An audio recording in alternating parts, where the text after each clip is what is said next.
Well, look who just stepped into the cockpit. Welcome back, my fellow aviation adventurers, to another thrilling episode of Capone's Flight Empire, where the skies aren't just the limit, they're our playground. If you're new here, first of all, welcome aboard.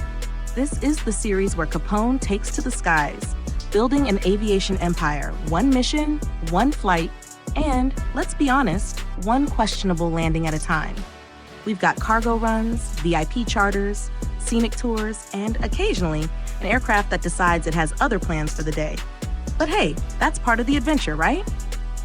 To all the new subscribers, you made an excellent choice. And to the seasoned veterans who've been riding along since the early days, y'all are the real MVPs. This empire wouldn't be what it is without you. Every like, every comment, and every moment you spend hanging out with us fuels this journey. So if you haven't already, hit that subscribe button, ring the bell, and of course, hop into the comments, because this series isn't just for you. It's because of you. Now strap in, settle down, and let's get ready for today's adventure. It's about to get interesting. And just like that, we transition from the high-energy welcome to what I like to call the financial heartbeat of Capone's flight empire, our passive income page. Now, if you're new here, you might be thinking, passive income? What is this? A business seminar? Well, kind of, but with way more aircraft and significantly less paperwork. Passive income in our empire is the money we make from our aircraft while Capone is actively flying another one. That's right, while one aircraft is out there working hard, the rest of the fleet is still cashing in those credits. It's like getting paid to not fly. Except, of course, the aircraft still need to have their flight time logged to earn their share. Now, let's talk numbers, because credits don't just appear out of thin air, unless you're the in-game economy, but that's another story. Over the last 24 hours, we collected a solid 128,460 credits in passive income. That's not too shabby for doing absolutely nothing, well, except for owning aircraft and maintaining them, which, trust me, is a full-time job. The top earner this time around? Our Viking Air Limited DHC-2, pulling in a hefty 24,430 credits all on its own. Not bad for a workhorse that's been grinding its way up the ranks. On the other end of the spectrum, the aircraft that took home the least, that'd be the Robinson R-66 turbine, with thought 19,100 credits, which, let's be real, is still a pretty decent paycheck. Now you might be wondering, why the difference? Shouldn't all the aircraft earn the same if they flew the same amount of time? Ah, my dear viewer, that's where things get interesting. See, different aircraft bring in different amounts for multiple reasons. First, there's the type of aircraft. Larger or more specialized aircraft generally command a higher income than smaller ones. Then there's the total number of flight hours an aircraft has earned in its lifetime. The more it's flown, the better its passive income potential. And of course, we can't forget the company it belongs to. Some aircraft are simply in more lucrative sectors than others. At the moment, all the aircraft in the fleet earned 1 hour and 9 minutes of flight time from passive income. That brings their total fleet time to just 5 hours and 15 minutes. So yeah, we're still in the early days. Think of this like planting seeds. The more hours we log, the better the earnings get over time. But enough about the past, let's talk about the future. Specifically, which aircraft Capone is about to take for a spin. Now, if you think we just pick the fanciest one and call it a day, oh no, that's not how we do things around here. Instead, we play smart. The decision-making process is simple. We pick the aircraft with the highest total deficit, a fancy way of saying the one that has earned the least overall. By focusing on our weakest aircraft, we make sure that every flight we take is making the biggest impact on the fleet as a whole. It's all about strategic growth, people. So let's see who's getting their turn in the spotlight today. And just like that, the scene shifts and we're on to the mission briefing. This is where things get serious, but also where the fun really begins. Today, Capone is taking on something completely new. We're stepping into the world of Freefall Flights, our freshly minted Skydive Aviation company. Now, I know what you're thinking. Capone's no stranger to flying, and the Cessna 172 is practically a second home at this point. But this isn't just any routine flight. This is a skydive mission. That means we're not just taking off, flying a route and landing. Nope. At some point, we're going to be opening that door mid-air and letting some very enthusiastic people jump out of a perfectly good airplane. Sounds normal, right? Now, this mission isn't just about a single flight. This is our first ever contract in the skydive sector. That means today isn't just about getting Jennifer and her daredevil crew up into the sky. It's about proving that Freefall Flights is the real deal. If this goes well, this could be the start of a whole new revenue stream for the Empire. If it doesn't, well, let's just say we don't want to think about that. No pressure, Capone. Speaking of Jennifer, let's talk about the backstory here, because this isn't just any skydive mission. This is a celebration. Jennifer has always been the cautious one in her group, the one who double-checks the safety instructions on roller coasters and reminds everyone to stay hydrated. But today's different. It's her birthday, and she's decided to do something wild, something that even she wouldn't have believed a year ago. Enter her best friends, Mark, Alicia, and Darnell. These three have been hyping her up for months, promising that skydiving is the ultimate adrenaline rush, the kind of experience you never forget. So what did Jennifer do? She took the plunge, figuratively for now, literally in about an hour. The plan? We're lifting off from Frostfield Airport, ME-75, at precisely 10:45 a.m., climbing high above Durham, and then, at the perfect altitude, the jump crew will take over. Jennifer and her squad will step to the edge, take one last deep breath, and then gravity takes care of the rest. Meanwhile, Capone will be handling things from the cockpit, making sure the aircraft is stable, the jump goes smoothly, and, most importantly, that we don't end up in any uh-oh situations. Hey team, Firuza's group, you're up shortly. Got last-minute questions? Now's the time. Take a nice deep breath. Keep those smiles wide, and remember, you're about to make some amazing memories. Be ready.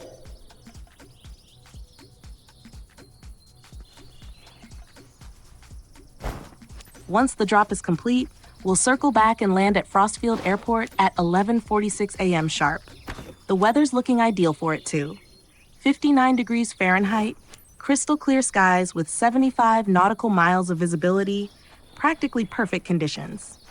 We had to dish out 2,880 credits to reposition the aircraft for the job. But hey, that's just the cost of doing business. Plus, we need a minimum of 133 pounds of fuel to get this done. All right, folks, let's get this party started.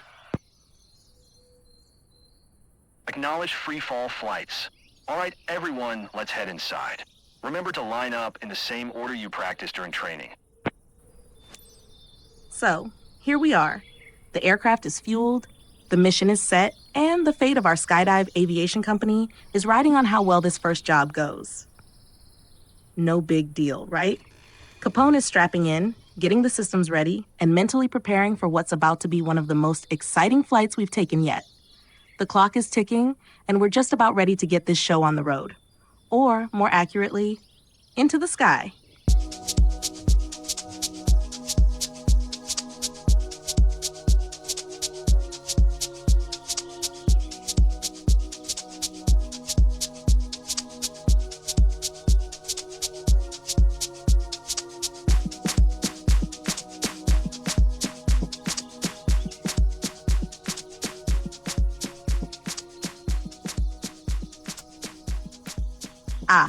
The Cessna 172, a true legend in the world of aviation. If there were a Hall of Fame for aircraft, this beauty would have a whole exhibit dedicated to it. Whether you're a seasoned pilot or someone who's never stepped foot in a cockpit, chances are you've at least heard of the Cessna 172. It's the most produced aircraft in history, with over 44,000 built since its introduction in 1956. This thing has trained more pilots than any other aircraft on the planet. If you've ever taken flying lessons, there's a solid chance your instructor put you in a C-172.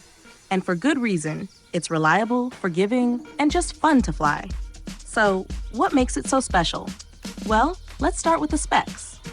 The Cessna 172 is a high-wing, single-engine aircraft that typically seats 4 people, though today, ours is modified for skydiving, so it's more like 3 thrill seekers and an empty space where a door should be. Under the cowling, you'll find a Lycoming IO 360 L2A, a 180 horsepower engine that gives us a cruising speed of around 122 knots, 140 mile and 225 kilometers per hour. It's not going to win any races, but that's not what it's built for. Hey guys, let me introduce you to our captain today. A damn good pilot, believe me, the license didn't come in a cereal box. Alright, let's make this a jump to remember. I want to see smiles on those rock star faces when we're back here.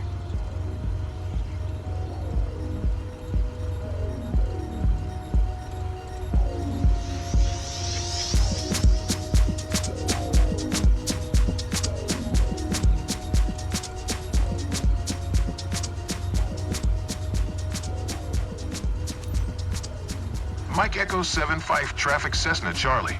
Foxtrot Juliet Bravo Bravo is taxiing to runway 9er.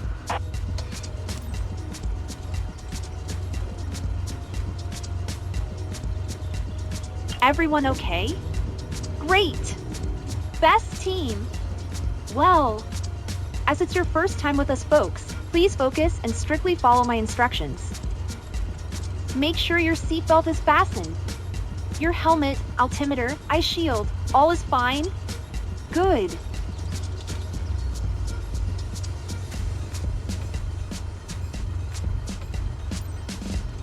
Mike Echo 75 traffic Cessna Charlie. Foxtrot Juliet Bravo Bravo, taking off runway 9er departure to the south.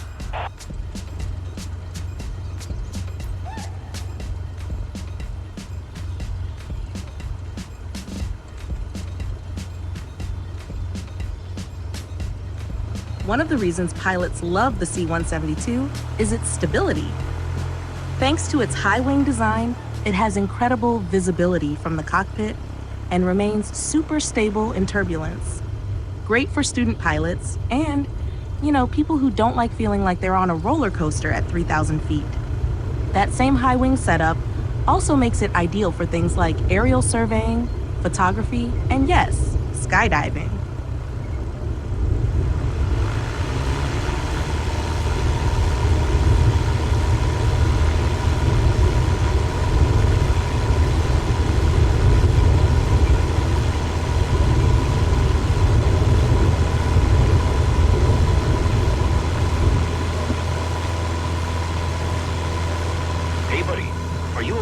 Flight path and all. You should have spotted it on your map. Your drop axis today is into the wind, heading 138 degrees true. Current on-site speed is 0 knots. I've got everything on my radar for you from here. Enjoy the ride, and happy landings, everyone. With a nice unobstructed view below, jumpers get the perfect perspective before taking that leap.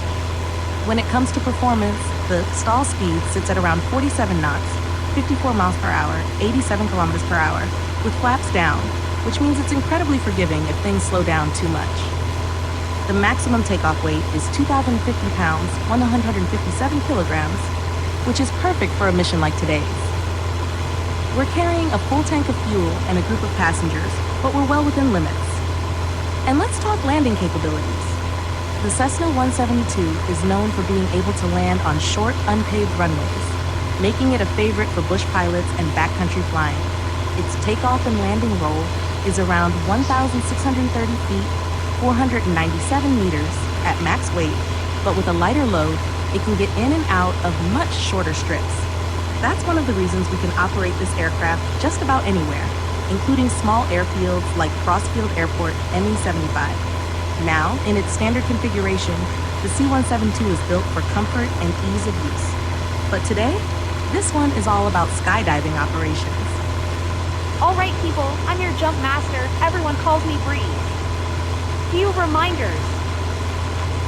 We've reached the safety zone.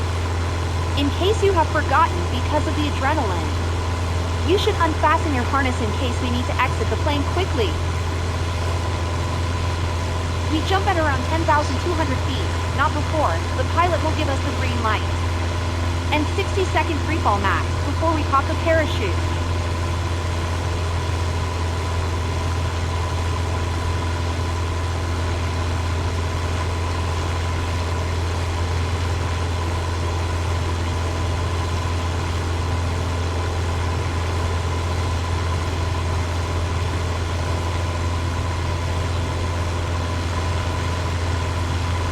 clouds here.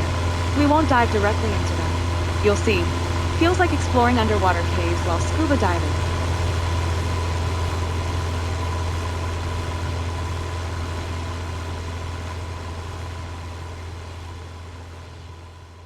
As we climb steadily through the sky, inching our way up to 10,100 feet, let's take a moment to talk about what's really happening here. Right now, Capone is carefully managing the Cessna 172, keeping everything smooth as we make our ascent. We're burning through the altitude at a steady rate, and at this pace, it'll take us around 20 to 25 minutes to reach jump height. That's a good chunk of time, enough for Jennifer and her crew in the back to sit with their thoughts, question their life choices, and for me to take you on a deep dive into the world of skydiving. Because trust me, this sport has a history that's just as wild as the jumps themselves. Your first time in Durham, guys? Good idea to book this jump with us. From here, Durham is a real treat for the eyes. Would have been a shame missing this spot.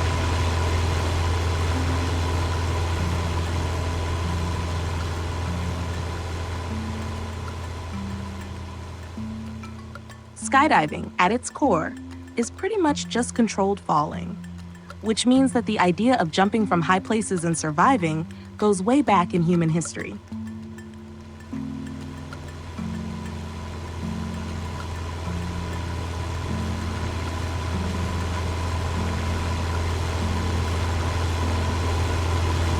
Gonna be super cold, no. No, don't worry, it's not that chilly out there.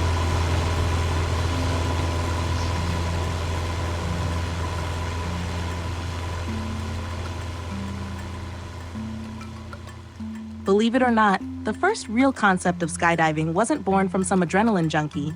It actually came from Leonardo da Vinci. Yeah, the same guy who painted the Mona Lisa.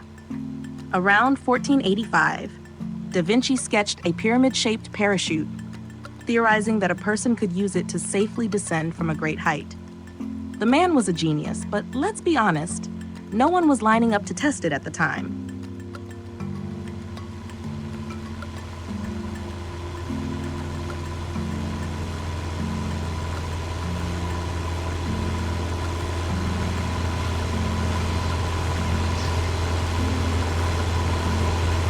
I love that part. The anticipation, the adrenaline. Hope I remember to pull the cord. That's what the AAD is made for. If you haven't pulled the cord by a certain point, it'll deploy the reserve parachute.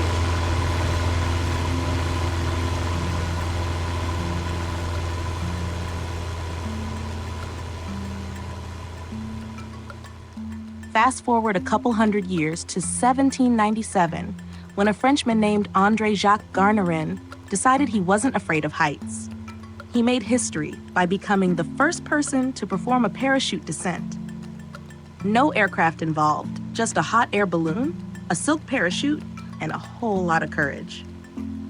He jumped from about 3,200 feet, and while the landing wasn't exactly graceful, no fancy landing techniques back then, he lived, which was a win in itself.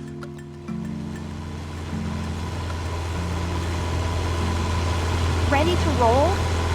Hope so. I don't know.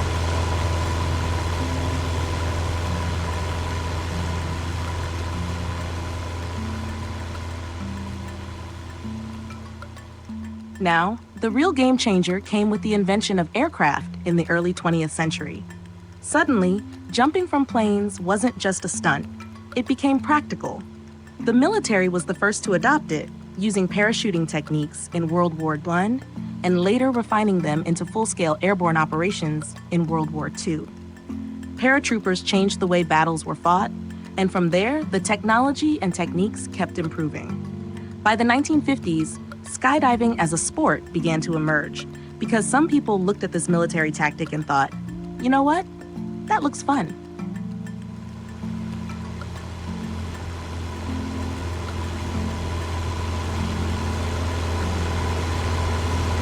If anyone wants to say something, it's now or never, sis. So scary.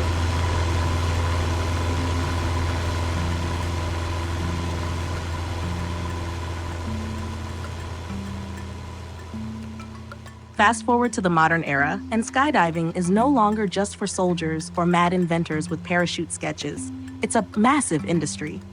Right now, over 3 million skydives are made every year just in the United States alone. Globally, that number jumps to around 7 to 8 million people throwing themselves out of planes on purpose every single year. That's more than the population of some small countries.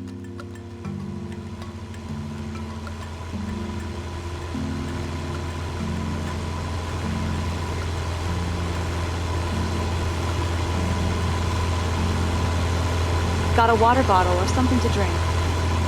You'll have to wait until we get back down now. It's just to make sure you focus on enjoying the jump and nothing else.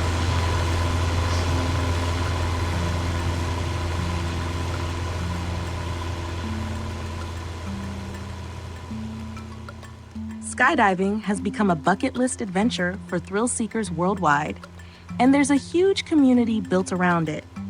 You've got tandem jumps for first-timers, where an instructor is strapped to you so you don't have to worry about pulling the chute or forgetting to pull the chute. Then there's solo skydiving, which requires training. And at the extreme end, you've got wingsuit flying, where people turn themselves into human fighter jets and really push the limits of what's possible. Okay, so what does skydiving actually feel like? The moment Jennifer and her crew step out of this Cessna 172, they're going to enter free fall, which lasts for about 30 to 60 seconds, depending on the altitude and body position. During this time, they'll be accelerating rapidly, reaching speeds of around 120 to 130 miles per hour, 193 to 209 kilometers per hour. That's fast enough to make your cheeks flap like you're in a wind tunnel. Then, at about 5,000 feet, it's time for the parachute deployment. This is the moment where everything shifts from chaos to controlled descent.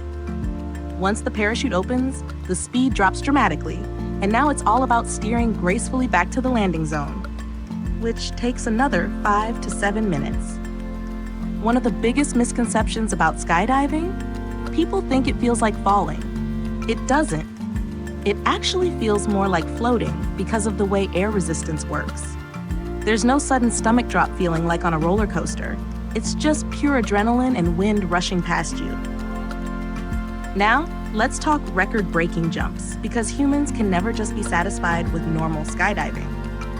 The highest skydive in history was made by Felix Baumgartner in 2012 when he jumped from the stratosphere at 128,100 feet, 39,045 meters.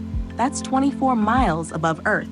He became the first human to break the sound barrier without an aircraft, reaching speeds of 843.6 miles per hour, 1,357.6 kilometers per hour, before deploying his parachute.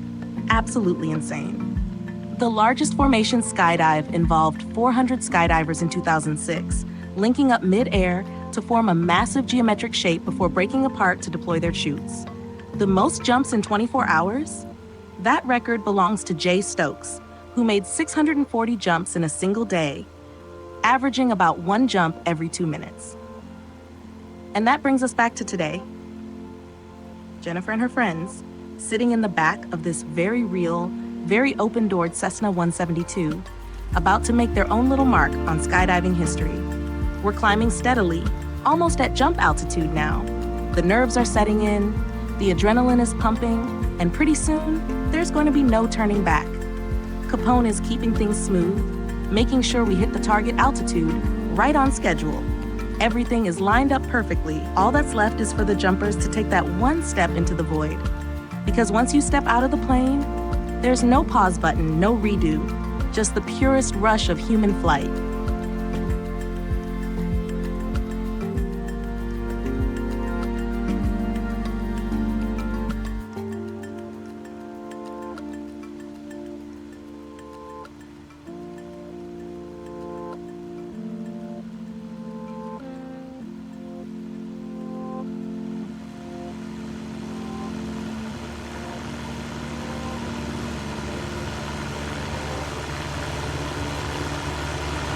Now, claim the Sky Buddies.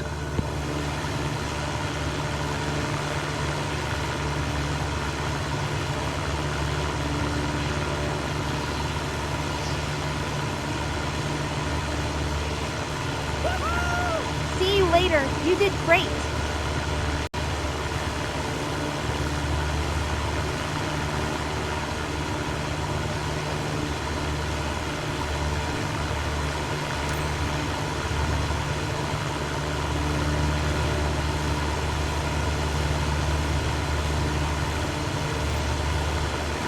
Breeze 9 Freefall Flights jumpers away. Great run. Now let's get back home before our skydivers land.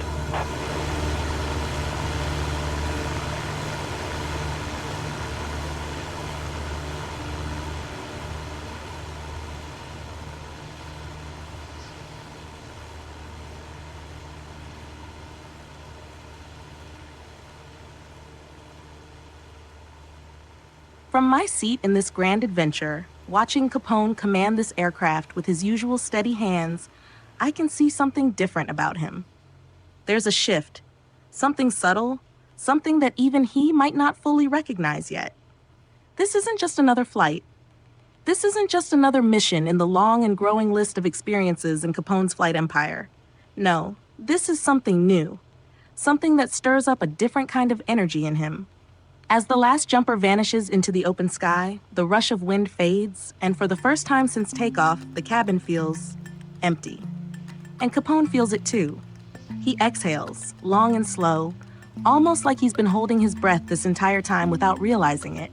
It's not nerves, not in the way a beginner pilot feels nerves, but it's something close. It's that old familiar feeling of stepping into the unknown, like that very first day he ever took the controls of an aircraft. It's a strange full circle moment, and I can see it playing out in real time. For all the confidence he carries in the cockpit, for all the hours he spent flying everything from Cessnas to helicopters, this was different. Flying has always been his thing. The moment he steps into the pilot's seat, he's home, sure-footed, in control, calm. But today, for the first time in a long time, I can see that same wide-eyed excitement in him that pilots only feel in their firsts.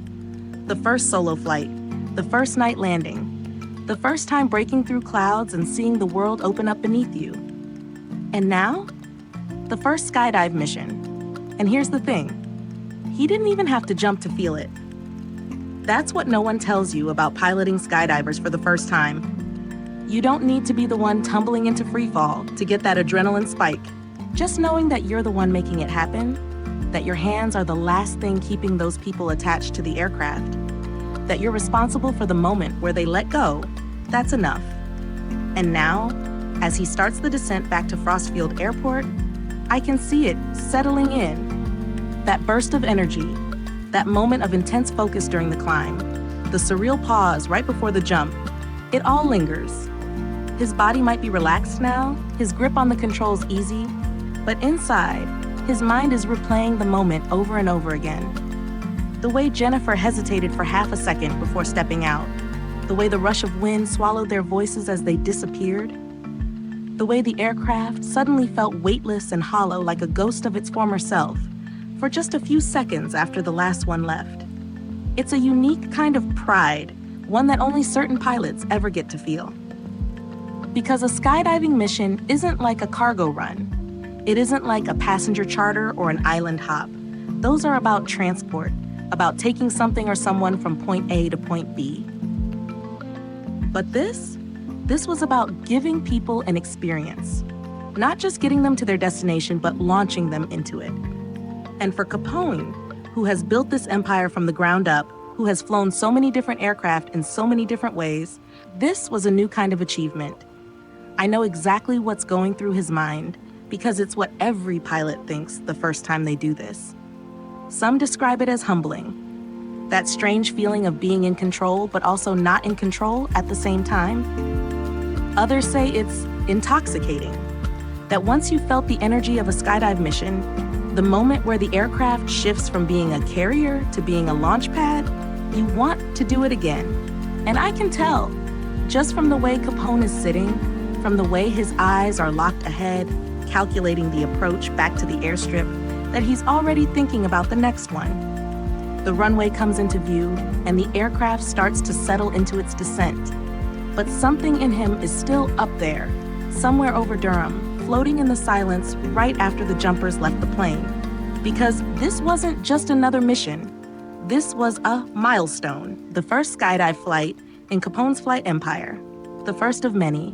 And even though the wheels haven't touched the ground yet, I already know this won't be the last time.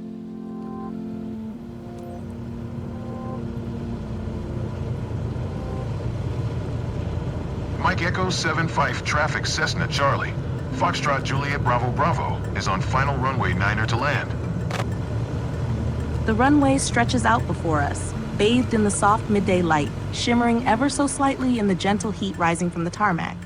The Cessna 172 is descending smoothly now, riding the air like it was born to do. Because, well, it was. The hum of the engine is steady, the control surfaces responding effortlessly under Capone's hands, his focus razor sharp as he lines up for the final approach. But this landing, this isn't just about touching down. This is the closing act of something much bigger. It's the full stop at the end of a sentence that rewrote the rules of what Capone thought flying could be. It's more than just coming back to Earth. It's arriving back, changed. The wheels kiss the runway, the soft chirp of rubber meeting asphalt, barely audible over the steady roar of the engine winding down. The aircraft settles in, rolling effortlessly, the feeling of weight returning to it. No longer a launch pad, no longer an open-air bridge between the known and the unknown. Now, it's just a Cessna 172 again, a faithful bird coming home after a mission well flown. There's a slight delay as Capone taxis back to the parking area, his mind probably still a few thousand feet up, reliving the experience in flashes. The look on Jennifer's face before the jump, the exhilarating rush of the empty aircraft, the realization that he's now part of a new league of pilots who have done this. And then the final radio call, the shutdown sequence, the flick of switches as the aircraft falls silent. Mission complete. Or almost. See, technically, we went over time. The mission should have wrapped up before now. But hey, this is skydiving, not an Amazon Prime delivery. These things don't always run on the clock. Because of the delay, we had to issue a partial refund to our clients. A bit of credit lost, a small dent in the mission's payout. But if you think Capone is even slightly bothered by that, you don't know Capone. Because what's really been earned today isn't credits, it's experience. Real hard-earned experience. You can buy aircraft, you can purchase fuel, you can negotiate contracts, but you can't put a price on a first-time milestone like this. And let's be real, Jennifer and her crew just had one of the greatest experiences of their lives. A refund? They probably won't even care. They're going to be talking about this jump for weeks, showing off the footage, telling their friends about that moment when the wind hit them full force and suddenly the world was nothing but open sky. That's worth it. And so, with the aircraft shut down and the mission complete, it's time to close things out. What an episode, what a flight, what a moment. From the very start, Capone's flight empire has been about building something bigger, something better, something bolder. And today was another brick in that foundation. The first skydiving mission is officially in the books, and I have a feeling it won't be the last. The doors have opened, literally and figuratively, and now the only way from here is up. If you've made it this far, you're part of the adventure. You're part of this story. And whether you've been here since the beginning or you just stumbled in today, know this. This series is made for you. So if you haven't already, hit that subscribe button, drop a comment, and let us know what you thought of today's mission. Would you have jumped? Or are you like me, perfectly happy narrating from inside the plane while others take the plunge? Either way, I want to hear from you, because one thing's for sure, this empire is just getting started. And if you thought today was thrilling, just wait until the next adventure. I'll see you in the skies.